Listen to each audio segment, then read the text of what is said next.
बिस्मिल्लाहिर्रहमानिर्रहीम। अस्सलाम वालेकुम। आप देख रहे हैं अलिफ न्यूज़ और मैं हूं आपके साथ माजिद अली।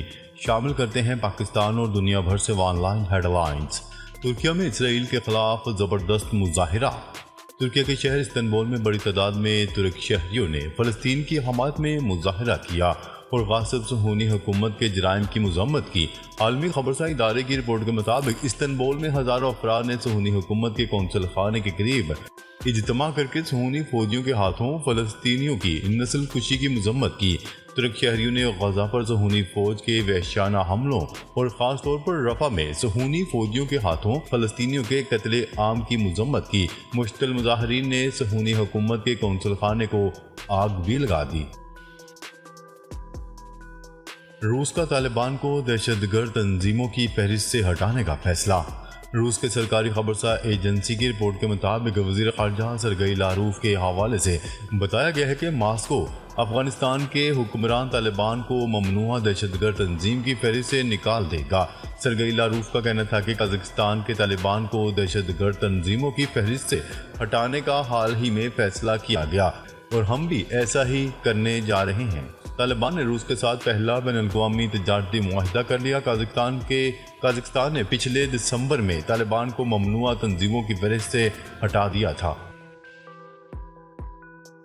ईरान ने यूरेनियम की अफजूदगी इजाज़त से 30 गुना ज़्यादा कर ली। आलमी तवानी एजेंसी की 2 खुफिया रिपोर्टों में बताया गया है कि ईरान यूरेनियम की अफजूदगी इस सतह के करीब तक पहुंच गया है जो हथियार बनाने के लिए दरकार होती है।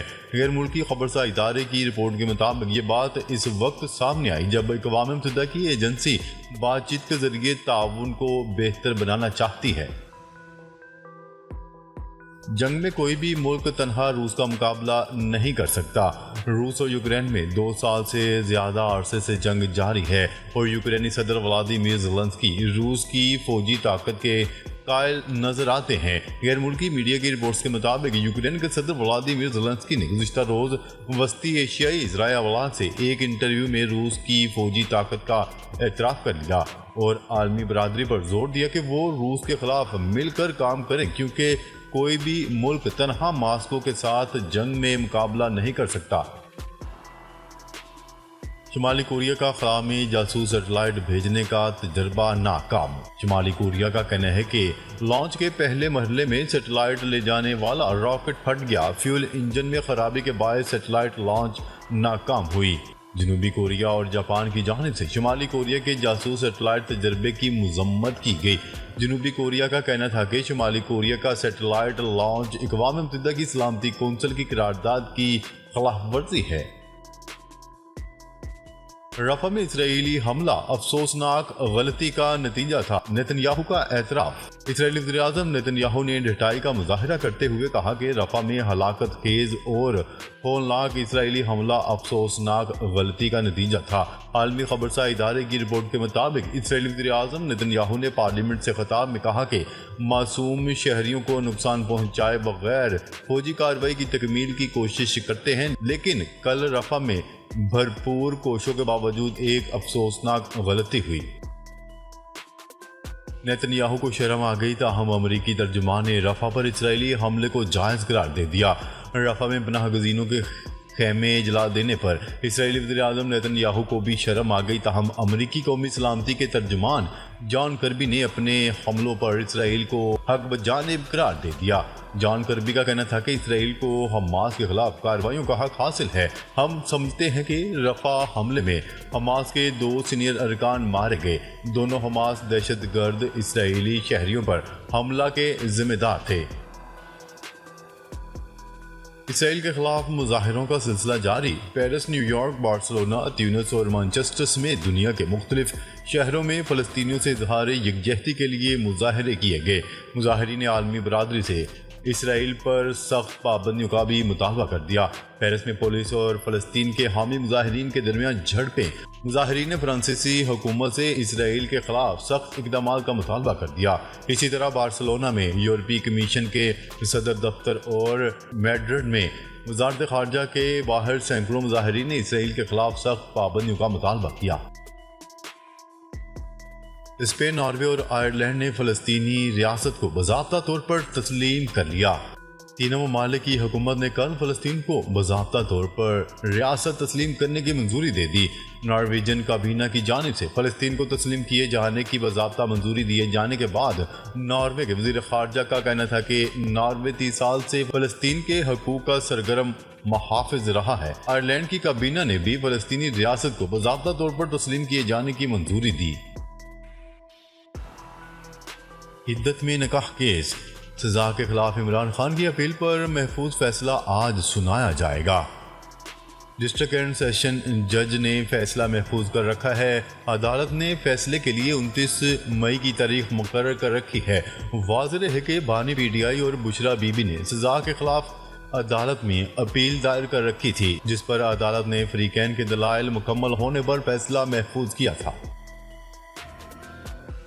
एलन मस्क का ताकतवर तरीन AI सुपर कंप्यूटर बनाने का मंसूबा। टेक्नोलॉजी कंपनी टेस्ला और सोशल मीडिया प्लेटफॉर्म X के मालिक एलन मस्क अपने मुतनाज़ा AI चैटबॉट ग्रो को चलाने के लिए दुनिया का सबसे ताकतवर आर्टिफिशियल इंटेलिजेंस सुपर कंप्यूटर बनाने के लिए मंसूबाबंदी कर रहे हैं। ज़राए के मुताबिक एलन मस्क इस मकसद के लिए 1 लाख NVIDIA सेमीकंडक्टर चिप्स खरीदने का इरादा रखते हैं। रफ़ा पर इसराइली हमले, अक़वाम मुत्तहिदा की सलामती कौंसिल का हंगामी इजलास आज होगा। जनूबी गजा के शहर रफ़ा पर इसराइल की वहशियाना बमबारी में शहरियों की अमवात पर अक़वाम मुत्तहिदा की सलामती कौंसिल ने हंगामी इजलास तलब कर लिया। गैर मुल्की मीडिया की रिपोर्ट के मुताबिक हंगामी इजलास अलजायर की दरख्वास्त पर बुलाया गया है, जो कि 15 रुकनी कौंसिल का एक गैर मुस्तकिल रुकन है और इसे सलवानिया की हमायत हासिल है। पाकिस्तान की रफ़ा में पनाहगज़ीन कैंप पर इसराइली हमले की शदीद मज़म्मत। पाकिस्तान ने रफ़ा में इसराइल की जानिब से किए जाने वाले हमले की मज़म्मत करते हुए इसे बैनुल-अक़वामी क़वानीन और आलमी अदालत इंसाफ के हुक्म की सरहन खिलाफ वर्जी करार दे दिया। तर्जुमान दफ्तर ख़ारजा ने कहा कि पाकिस्तान रफ़ा में पनाहगज़ीनों के कैंप पर इसराइली हमले की शदीद मज़म्मत करता है। बेघर और कैंप में पनाह लेने वाले अफराद को निशाना बनाना बैनुल-अक़वामी क़वानीन की खिलाफ वर्जी है। गर्मी की लहर में कमी का इम्कान, गर्द आलूद हवाओं और तूफान का अलर्ट जारी। पाकिस्तान के मुख्तलिफ इलाकों में आज दिन के वक्त मौसम शदीद गर्म रहेगा, जबकि दोपहर के बाद आंधी और झक्कड़ चलने का इम्कान जाहिर किया जा रहा है। महकमा मौसमियात के मुताबिक मुल्क के बलाई इलाकों में चंद मकामात पर आंधी और झक्कड़ चलने और बारिश का इम्कान है। गर्दो गुबार आंधी और बारिश का ये सिलसिला 1 जून तक जारी रहेगा। महकमा मौसमियात का कहना है कि इस्लामाबाद, मरी, गलियात और गिरदोनवा में मौसम शदीद खुश्क रहने का इम्कान है, जबकि आंधी के बाद शदीद गर्मी की लहर में भी कमी देखी जाएगी। स्पेन ने फ़लस्तीन को बतौर आज़ाद रियासत तस्लीम कर लिया। फौरी जंगबंदी का भी मुतालबा। स्पेन ने फ़लस्तीन को बतौर आज़ाद रियासत तस्लीम करते हुए गजा में फौरी जंगबंदी का मुतालबा कर दिया। स्पेनी वज़ीर आज़म ने फ़लस्तीन को तस्लीम करने का ऐलान करते हुए कहा कि ये एक तारीख साज लम्हा है। अमन फ़लस्तीनियों का बुनियादी हक है। फ़लस्तीनियों पर होने वाले मुज़ालिम की दुनिया में मिसाल नहीं मिलती। मुल्क भर में बिजली की तवील और शेडिंग। पेशावर में मुजाहिरीन ने मोटरवे बंद कर दी। मुल्क में गर्मी के साथ बिजली की बंदिश भी अरूज पर है, जहां मुख्तलिफ शहरों में बिजली की बंदिश का दुरानिया 14 घंटे तक जा पहुंचा है। पेशावर में बिजली की लोड शेडिंग के खिलाफ आवाम ने एहतजाज किया, जिसमें मुजाहिरीन ने मोटरवे M1 बंद कर दी, जिससे सड़क पर गाड़ियों की लंबी कतारें लगी। मुजाहिरीन ने मुज़ाकरात के लिए हुक्काम के आने तक सड़क खोलने से इनकार करते हुए कहा कि लोड शेडिंग का दुरानिया नाकाबिले बर्दाश्त हद तक बढ़ गया है। सऊदी अरब में 1 जून से पारा 50 डिग्री तक जाने का इम्कान। पाकिस्तान समेत दीगर ममालिक की तरह सऊदी अरब में भी इन दिनों शदीद गर्मी की लहर जारी है। सऊदी मरकज़ मौसमियात के मुताबिक सऊदी अरब में 1 जून से दर्जा हरारत 50 डिग्री तक पहुंचने का इम्कान है। सऊदी मरकज़ मौसमियात का कहना है कि शदीद धूप में कारकुनों से काम न लेने की हदायत की गई है। मरकज़ी मौसमियात के मुताबिक इस साल वस्ती और मशरकी इलाके में दर्जा हरारत 48 से 50 डिग्री तक जाने का इम्कान है। वज़ीर-ए-आज़म ने चीनी सरमायाकारों को पाकिस्तान में सनतें लगाने की दावत दे दी।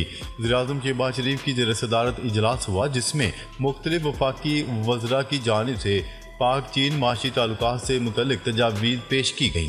इजलास में इजहार ख्याल करते हुए शहबाज शरीफ ने कहा कि पाकिस्तान चीन के साथ ज़राअत, IT और एनर्जी सेक्टर में ताउन बढ़ाने का ख्वाह है।